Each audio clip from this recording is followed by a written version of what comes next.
betul? Ya, butuh perhatian. Seorang yang butuh perhatian, kalau kita bantah, kita lawan, kita tegur,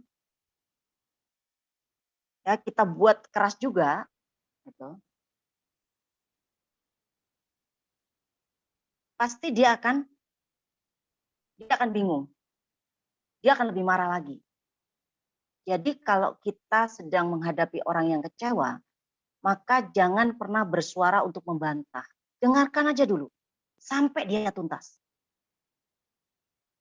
Karena kalau dia sudah apa eh, kita dengarkan sampai yang terakhir rasa kecewa dia, sedikit banyak kita sudah mengangkat apa yang ada di beban batin dia, luka batin dia itu untuk keluar.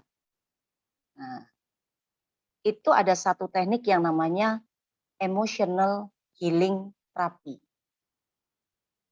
Kita mencoba menerapi rasa sakit hati dia dengan mengeluarkan ungkapan-ungkapan yang ada dalam pikiran dia. Ada dalam rasa dia. Gak usah ngomong soal prudential. Gak usah dipresentasi.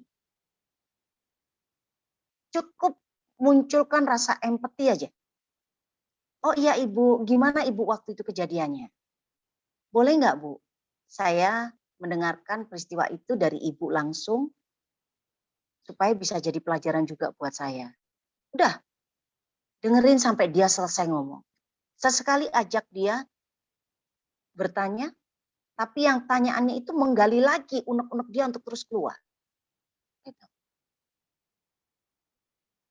Dan orang yang kecewa ini baru pertemuan yang kelima. Ketika Anda bisa menjadi teman setia dia, maka dia akan mulai mempercayai Anda. Oh ternyata Mbak Ita itu beda dengan agen saya sebelumnya. Oh ternyata penyampaian Mbak Ita itu lebih jelas daripada agen saya sebelumnya. Nah, terus pada saat kita main ke sana kita ngapain? Ya mampir aja. Mampir, kita akan bilang, "Apa kabar Bapak, Ibu?" gitu. "Sehat ya Pak?" gitu. "Dari mana Mbak Ita?" "Aduh maaf Bu, ini tadi saya habis ngurusin klaim. Kebetulan klaim itu ada di daerah sini, jadi saya sempatkan untuk mampir." Padahal kita nggak sengaja lewat situ, dan juga nggak ada di situ, kita sengaja memang untuk tujuannya mampir. Membangun apa? Build relationship, membangun hubungan saja. Oke, nanti dia akan menilai sendiri, gitu. Jangan dibantah kalau soal nilai tunai. Karena ceritanya panjang. Anda nggak tahu agen pertama dulu menjelaskannya seperti apa. Dan posisi orang itu pada saat itu mempercayai agennya kayak apa. Oh ternyata ketika kita bantah, agennya saudara dia sendiri. Nah, modar. Enggak. Kalau kita menghadapi orang yang lagi kecewa, jadilah pendengar yang setia sesuai dengan mutunya Prudential, always listening, always understanding. Itu Mbak Fitri. Matur nuwun Umi. Sami-sami. 25 tahun dukanya apa saja dan pengalaman pembelajaran yang paling berkesan di Pru. Aduh. Duka itu, dukanya apa ya? Dukanya terlalu pribadi buat saya. Sangat privasi. Karena duka itu membuat saya harus kehilangan rasa percaya diri saya almost 3 tahun. Gitu. Tapi apa yang Tuhan berikan ternyata jauh lebih banyak berkahnya daripada duka yang harus saya rasakan. Ya. Kalau di awal jelas, begitu saya ngomong saya ada di bisnis asuransi, 2 tahun saya nggak boleh pulang sama bapak saya ke Batu, ya 2 lebaran saya nggak diterima untuk pulang, karena bapak saya mendapatkan omongan-omongan yang negatif dari keluarga ibu saya yang ada di Jakarta. Pada saat tahun 1999, Prudential mengumumkan di koran bahwa saya menjadi salah satu agent yang mencapai Star Club di tahun itu dan mendapatkan reward untuk ke Los Angeles. Di situ bapak saya mikir, loh kalau anak saya nggak bener, apa iya sampai dipasang di koran? Nah, akhirnya bapak saya meminta saya untuk pulang. Tapi karena saya lagi jengkel, di usia muda waktu itu, saya nggak pulang.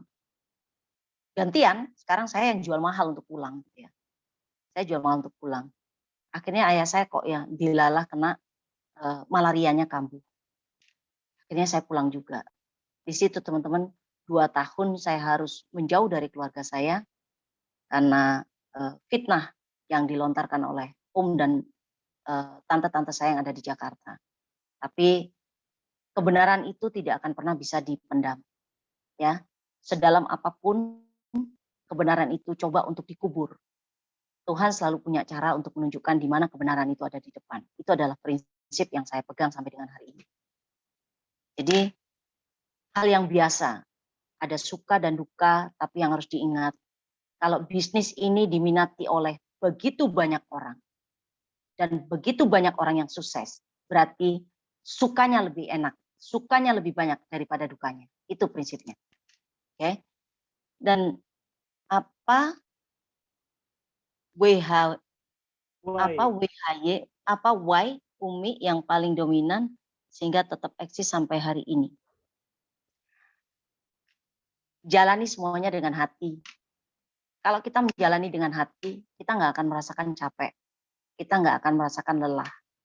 Kita akan menikmati detik demi detik proses yang kita harus lalui. Ya, yang namanya cari nasabah itu tidak langsung dengan serta-merta kita akan dapat. Terkadang kita butuh sabar untuk 6 bulan nunggu orang itu. Butuh sabar untuk 2 tahun kita nunggu orang itu. Tapi kalau semua itu kita lakukan, semata-mata karena Allah, Allah pasti tahu porsi itu kapan menjadi milik kita. Yakin aja. Tidak pernah ada sebuah proses itu akan memberikan hasil yang berbeda dari prosesnya. Enggak. Selama prosesnya kita lakukan dengan benar, ikhtiarnya kita lakukan secara maksimal dan konsisten, doanya tidak pernah kita lupakan, insya Allah hasilnya pasti maksimal. Gitu teman-teman. Ya, jalani semuanya dengan hati. Uang bukan segala-segalanya, walaupun segalanya itu butuh uang. Karena dalam bisnis ini yang diutamakan bukan uangnya, bukan komisinya, tapi misinya bagaimana kita bisa menjadi sahabat, bagaimana kita bisa menjadi saudara, bagaimana kita bisa menjadi kakak, bisa menjadi teman, dengan tim kita, dengan nasabah kita. Itu prinsipnya. Bu, saya tanya kalau ada nasabah yang tanya, saya percaya kalau kamu ada sebagai agent, terus pertanyaannya kalau kamu sudah nggak ada di Prudential atau meninggal atau gimana? Wajar ya, kalau orang mau mempercayakan uangnya ke kita, terus dia bertanya seperti itu. Kenapa? Karena dia juga ingin kepastian. Ya, saya selalu mengatakan gini ke nasabah saya. Setiap kali saya presentasi, di Renasta itu kita menggunakan sistem body-body. Body-body itu artinya kita tidak sendiri, kita selalu berpasangan. Untuk apa kita berpasangan? Supaya kalau sampai kita nggak bisa dihubungi, masih ada orang lain yang bisa dihubungi oleh nasabah kita. Dan pasangan kita pun juga tidak akan main serobot. Ya, kita tidak akan main telikung. Kenapa? Karena kita satu sama lain percaya bahwa kita berdua mendapatkan rezeki karena kita jalan bersama. Oke. Artinya sekalipun saat itu saya tidak ada, saya pasti tetap akan mendapatkan porsi saya. Nah, saya selalu bilang, Bapak, polis ini kan jangkanya panjang. Saya tidak bisa memastikan bahwa umur saya bisa sepanjang polis Bapak. Dan kalau itu terjadi, Bapak nggak usah khawatir. Hari ini saya bersama partner saya, yaitu Mas Kris. Mas Kris akan membantu Bapak jika sewaktu-waktu ternyata umur saya tidak panjang. Dan di atas Mas Kris masih ada KPM saya, di mana KPM saya juga masih punya leader direct di atas saya, dan yang nantinya akan membantu polis Bapak. Namun Bapak perlu tahu bahwa perjanjian kontrak terikat ini adalah Bapak dengan Prudential. Berarti kalau kami sebagai tenaga pemasaran, bisa saja umur kita tidak sepanjang keberadaan Prudential. So Bapak tetap bisa keep in touch dengan Prudential melalui nomor ini. Jadi itu yang harus dijelaskan, ya, karena kita nggak bisa setiap saat sepanjang masa kita akan terus bisa melayani. Ada batasan waktu yang kita nggak pernah tahu kapan umur kita akan berakhir. Di situ. Mungkin itu Mas Kris Oke. jawaban yang saya bisa berikan dari pertanyaan-pertanyaan yang muncul.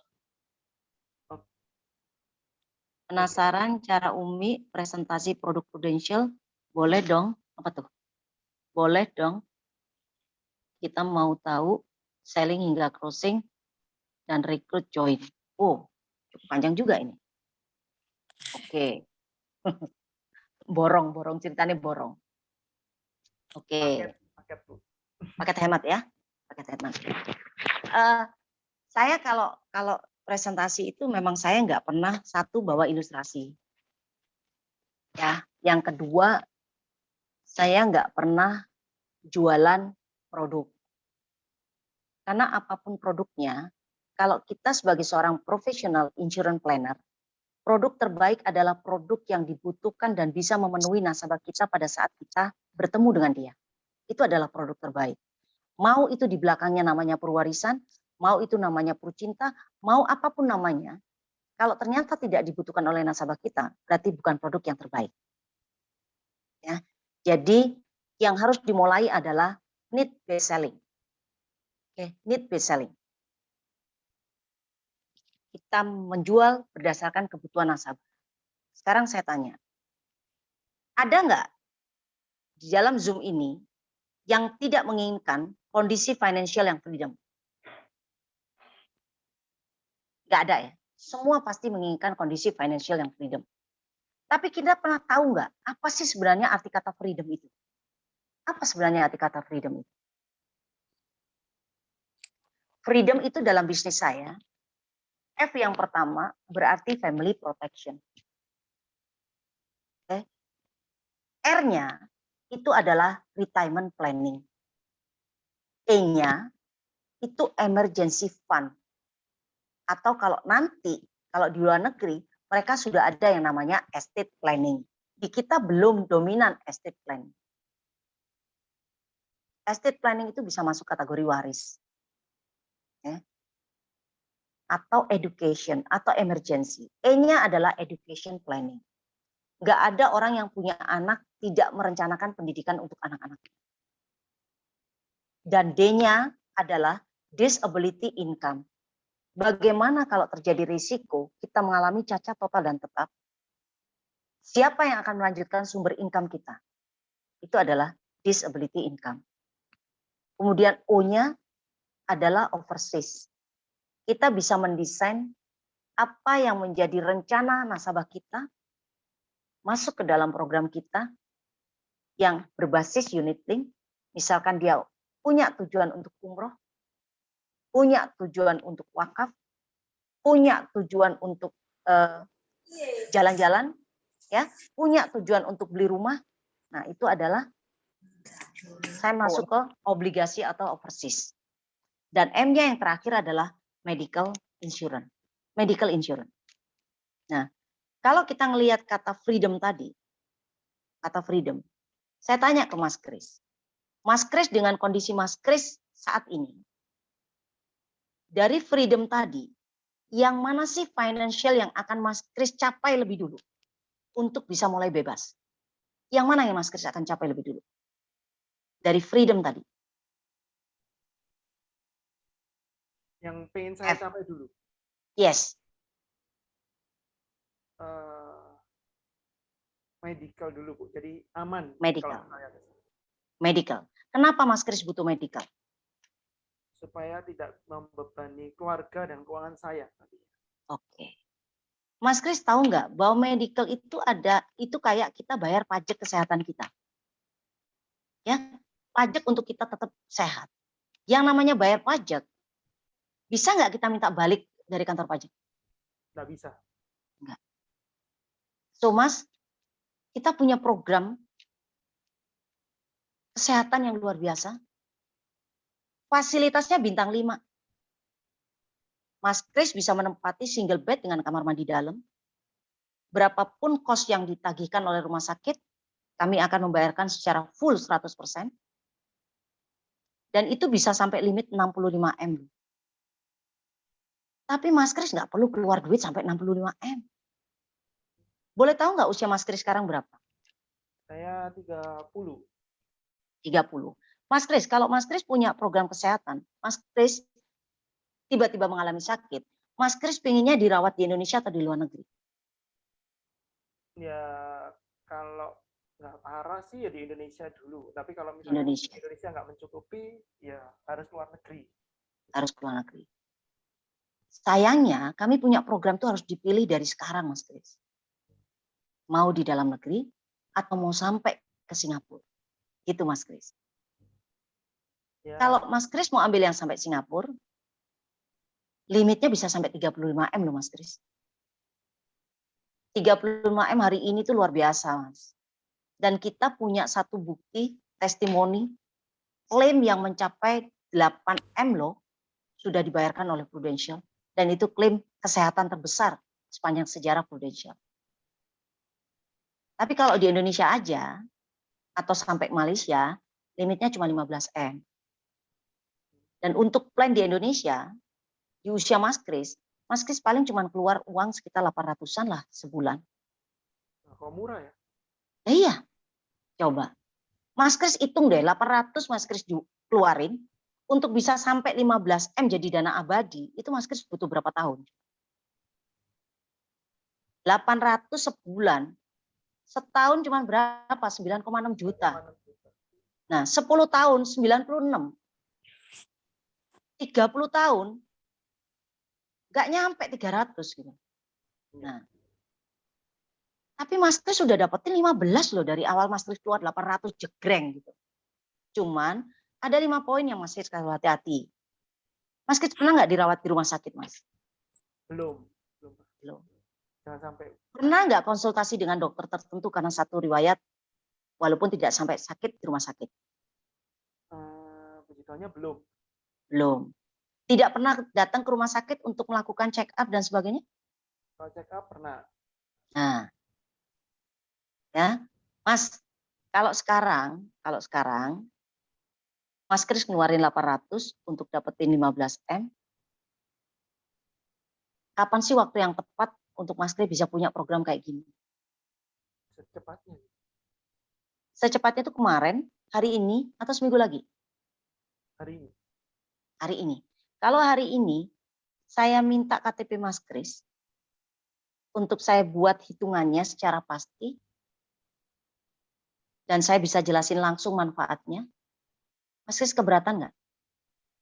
Enggak. Boleh. Ada poin gini Mas Kris. Oke, nanti kita lanjut Mas Kris ya. Untuk itu. Jangan lupa siapin ya, duitnya juga, kartu kredit ya rapopo, gitu ya. Nah, ada poin, ada poin, ya ojo jeruk makan jeruk gitu ya. Jangan jeruk makan jeruk nih. Kita sama agent tidak boleh saling jualan gitu ya. Ada 3 poin penting Mas, kalau kita jual kesehatan.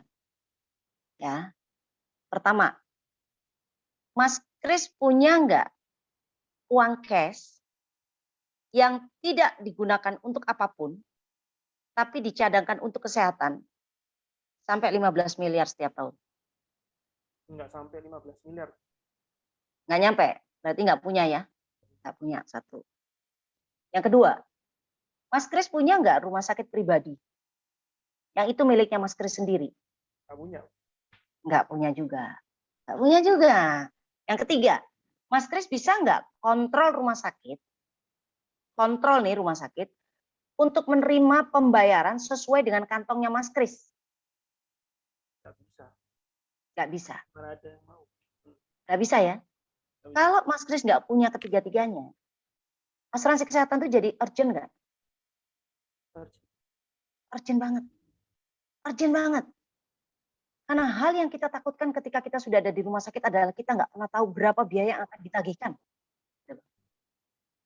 Kalau kita takut keluar 800 hari ini, maka di kemudian hari kita akan keluar 15 M-nya. Coba.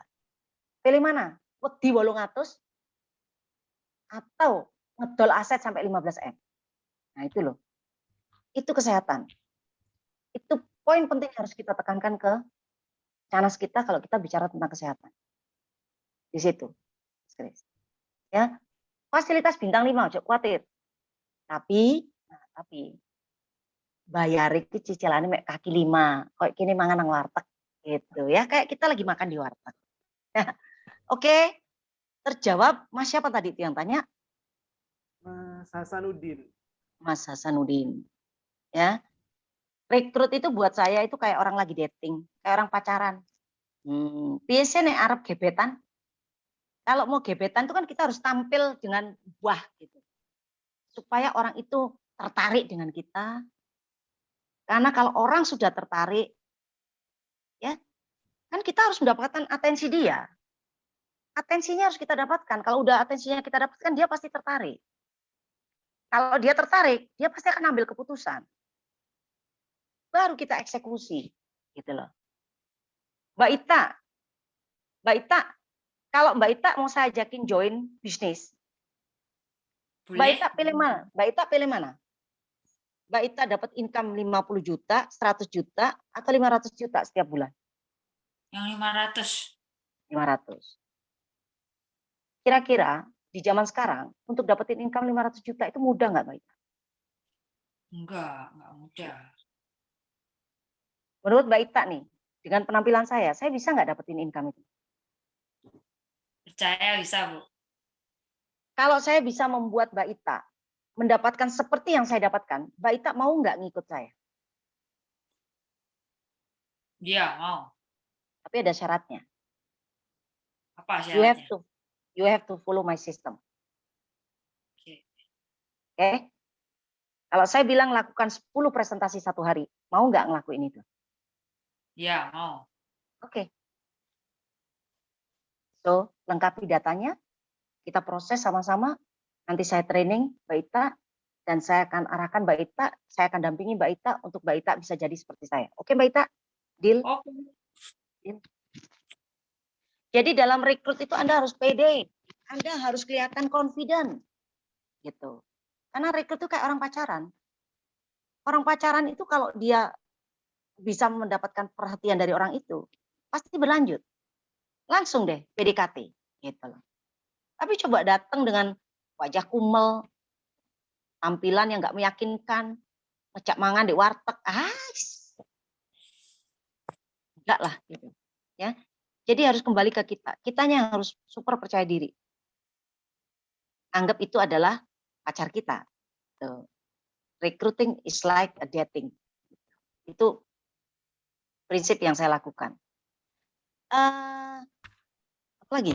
Bagaimana Umi menggali dan mengetahui kebutuhan klien sehingga closing sesuai dengan kebutuhan klien?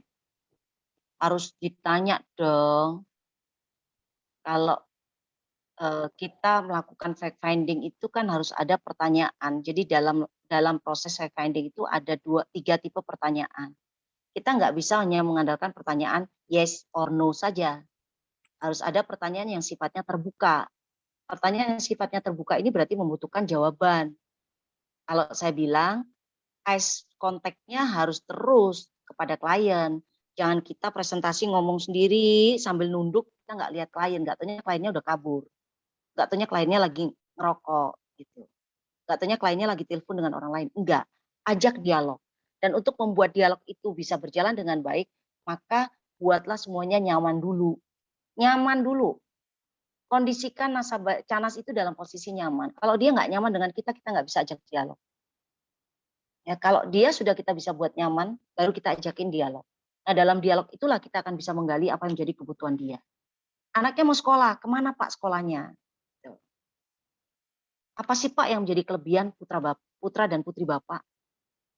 Sehingga nanti Bapak bisa mempersiapkan dia yang terbaik. Pasti kelihatan ya Pak ya bakat-bakatnya, talenta mereka. Oh ternyata rapotnya bagus-bagus. Sayang loh Pak. Jadi kayak gitu. Kita coba bertanya yang nanti dia akan kasih jawaban. Jadi nggak sendirian teman-teman. Gitu ya. Matur selangkong Umi, amazing ilmunya. Sami-sami gitu ya.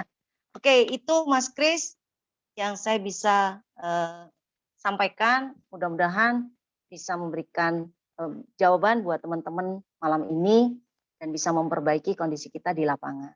Gitu Mbak Ita. Oke, terima kasih Bu Anas. Terima kasih. Teman-teman, ya sekian.